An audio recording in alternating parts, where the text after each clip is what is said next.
Ayan mga kababayan, at dito na naman tayo muli mag-update dito sa ating Ilog Pasig Esplanade. At yan, kung inyo nakikita po ang steel pipe dito ay nakaantabay lang dito mga bayan. At yung ating mga manggagawa dito, ang bako ay dalawa na dito. Mga sir,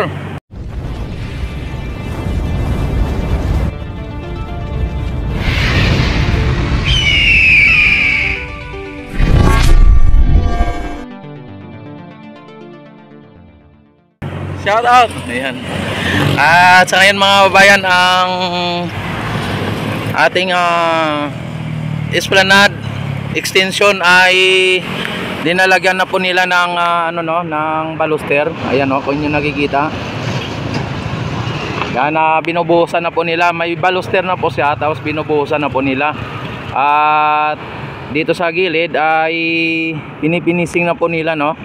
Ayan, at sa ngayon ay ganito pa rin po ang ang mga kaganapan dito sa ating sa ating Ilog Pasig Esplanade mga bayan. Kung inyo nakikita ay dito ang sa may banda rito na karugtong ng tinambakan nila ay ididiretso na nila po yan dito sa may pinaka parang siko-siko o yung parang paliko at para yung ating ating Esplanade ay lumapad. Ayan, at kasing lapad po ng Phase 1A hanggang dito. Tapos yung dito mga bayan ay nakita naman nito ninyo yung yung Ilog Pasig ay low tide, no? Low tide siya kasi mababa po yung tubig. Kung inyo napapansin ay mataas na po yung Yan, at hindi siya hindi sa high tide kundi low tide. Kaya yung yung tubig ay mabilis ang agos niya papunta pa baba, no? Tapos ayan mga bayan ay ang ating Esplanade mga bayan ay unti-unti na po itong matatapos at mabibigla na lang po tayo. Itong extension ng Phase 1A ay matatapos na dahil po andito na po yung mga baluster at nasa dulo na. Tapos yung sa kabila ay bubuhusan na lang po ito o tatambakan, tapos saka lagyan ulit ng buhos.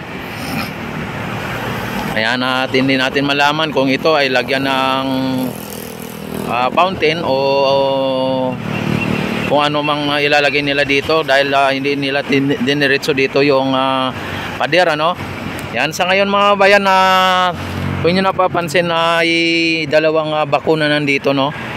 Ayan, dito naman sa kabila mayroong crane din dito at yung boom crane andyan din, no. Yan, sa ngayon ay nakasabit sa kahoy yung yung ng crane mga bayan, no. Yan, talagang mukhang ilalagay nila dyan sa taas ng kahoy. Yan, no. Ayan, doon pupunta tayo doon sa kabila para sa ganun ay mas malapitan natin makakita, no.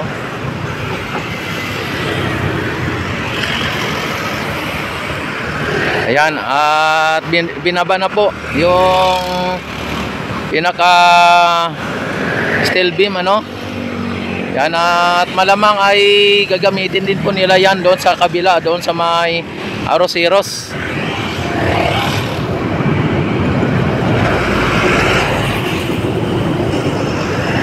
Yan, at may mga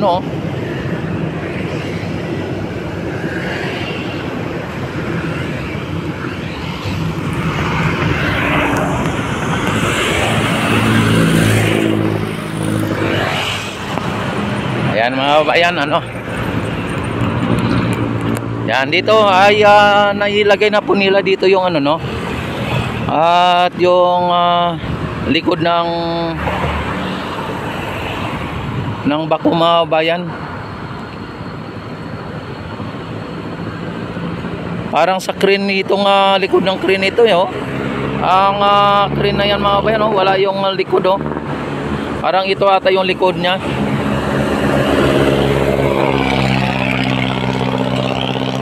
Yan, dito may bako din, ano.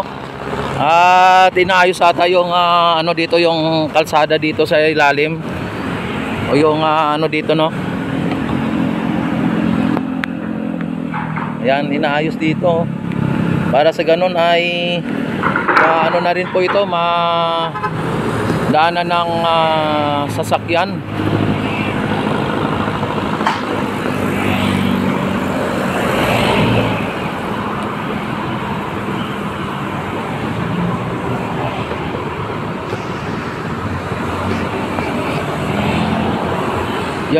Yan din yung ano mga bayan, no, yung pang hammer nila ng pilote, o pang hammer nila ng steel beam.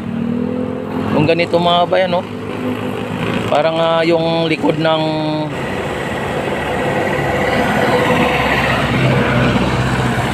bako, ang ano yun, no, yung nakakulay orange mga bayan, no. Itong kulay orange, oh, ito yun pwedeng pang hammer sa doon sa may mga steel beam na ipinapatayo nila, no. At sobrang bigat niyan at solid na bakal.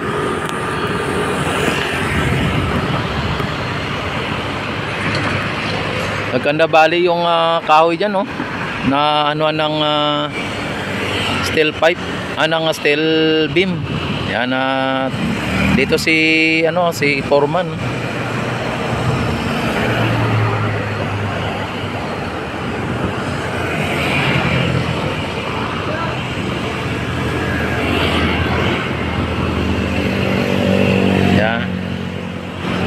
At dito sa kabila mga bayan, yung ano natin, silipin natin dito yung linagyan ng mga pilote dito.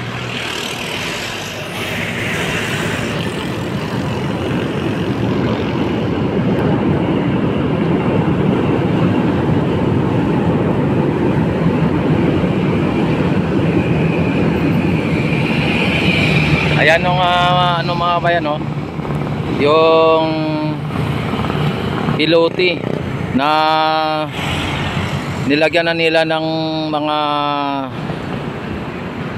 formas. Ayan, may ano na, may buhos na pala mga bayan, at malapit na nila yan tatanggalin. Yung doon sa may ano, sa may aroseros, linagyan na rin nila ng bakal na katulad niya, no, na para sa ganon ay magiging tulay nila. Yan, at si kuya dito may nagtulay dito, oh. Grabe yung mga bata na to. Yan, oh. Yan, dito siya nagtulay sa may pinaka bridge ng ano, no, pinakatulay ng LRT mga bayan. Ay, grabe, nakakatakot naman yung ginagawa ni kuya, na maliit lang na daanan dyan, tapos dyan siya na dumadaan, oh. Grabe, oh. Oh, tapos tatawid siya doon mga bayan. Hanggang doon yan sa kabila, no, ginagawa nilang tawiran yan. At may nakatira ata dyan sa loob, ano. Ayan.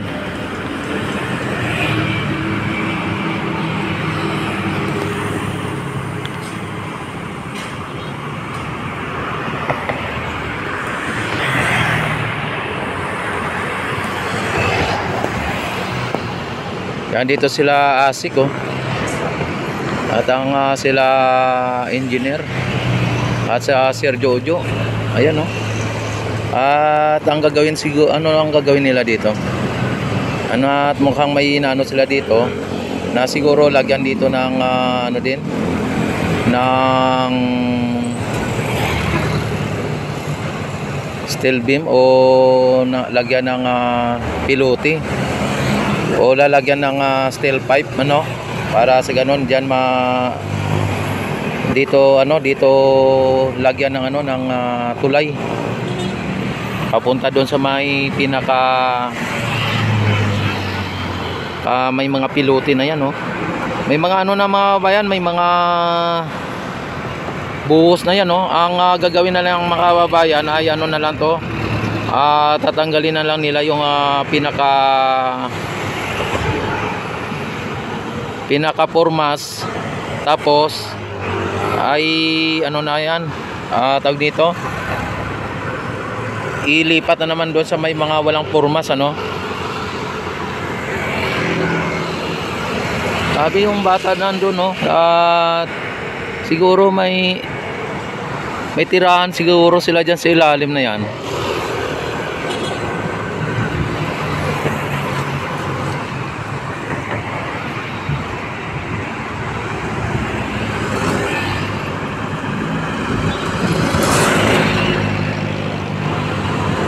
Yan ang ano dito, yung steel pipe dito mga bayan, no? Hindi nila na ano dito.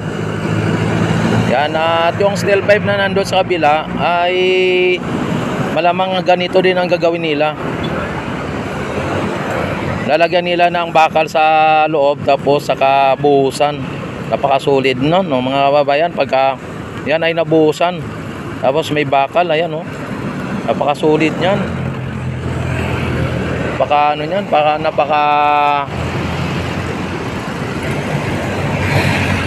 napakatibay niyan mga bayan. Oh, yung train magbabanggaan. Oh, yan. Yan talagang kung titingnan mo ay magkabanggaan na sila. Yan, oh. Karyedo ito mga bayan, itong kulay red na yan. Karyedo o kulay pink na yan. At saka yung isa na to ay papunta ng Baklaran. Ito papunta ng monumento itong dito. Ay nag-ano na dito, nag-ipon-ipon na dito yung mga crane at saka bako mga bayan, no, dito sa may area ng Luton. Luton na to mga bayan kasi ano dito, yung ferry station dyan ay Luton Ferry Station. Tapos ito yung mga bayan, yung Luton ang ano niya, yung pinaka City Hall nandito. Tapos ito yung post office, Luton Post Office ito. Yan po ang pinaka ano, no, pinaka main post office na ano natin, ano, ng Pilipinas. Ayan ang mga ano dyan mga bayan, mga informal settler dyan ay malamang naabisuhan na po sila para sa ganon ay pagka nabuhusan na yan dyan ay dapat wala na po sila. Kaya ang ginagawa po ng ating mga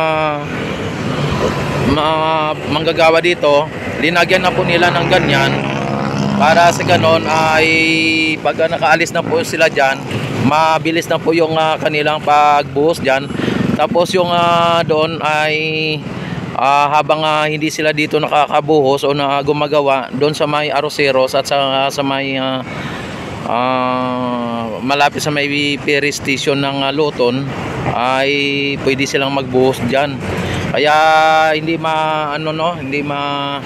masayang yung oras at araw nila, no, yung araw at oras nila. Kaya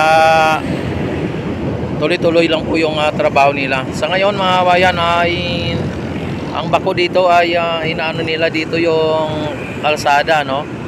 At dito nag-uusap-usap yung ating mga engineer at architect engineer mga bayan kung ano ang gagawin nila. Yan, pwedeng mag-usap sila na kung paano nila gagawin ang dito na site kasi tinuturo kanina dito ni Asik. At pwede na mga pag-usapan nila kung paano nila maibenta yung crane. Ayan, joke lang, no? Ang crane at saka bakaw na to, yan, kung paano maibenta. Joke lang po mga kabayan, ha. Pero ang ano ko dito, yung kung paano nila ang plano, kung paano nila gagawin dito dahil napagitnaan po ito ng MacArthur Bridge mga bayan. Ito MacArthur Bridge at saka yung tulay ng LRT. Kaya medyo mahirap ng konti ito dito mga bayan. At mahaba po ang kanilang lagyan ng tulay papunta dito sa may extension din ulit dito sa may likod ng ng post office. Kaya yan po ang kanilang pinag-uusapan dito kung ano po ang dapat gawin at kung ano po ang maaari nilang plano o dapat nilang plano. Yan, ayan na mga bayan, inaano na ata tong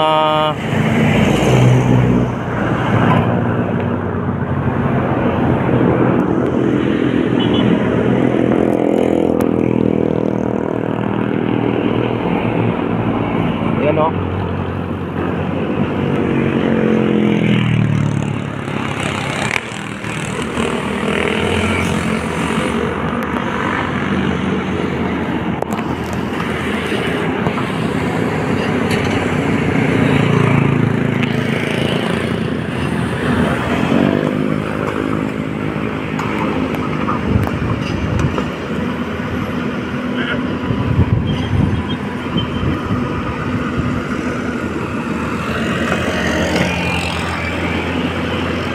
ayan.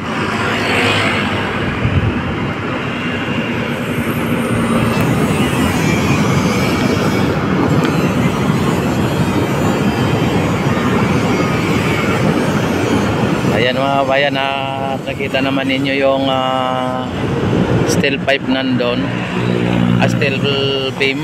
Yan, steel beam. Yan, sorry. Yung steel beam ay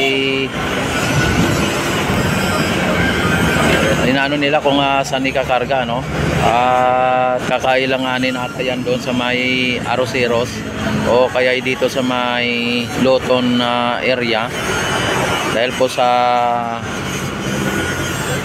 itong maganda yung steel beam na yan, medyo makapal.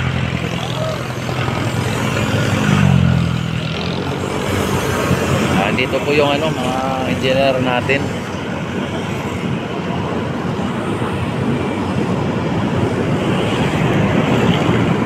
Yan, don't forget to like and subscribe my YouTube channel at i-click nyo na ang notification bell. I-select nyo na ang all para ma-notify agad kayo tuwing ako'y mag-live, mag-upload ng mga videos. At maraming salamat at walang sawang pagsuporta sa aking YouTube channel. Yan, at mabuhay ang Pilipinos, ang mangsulok ng mundo. Mabuhay po tayong lahat hanggat gusto natin. Mabuhay ang bagong Pilipinas.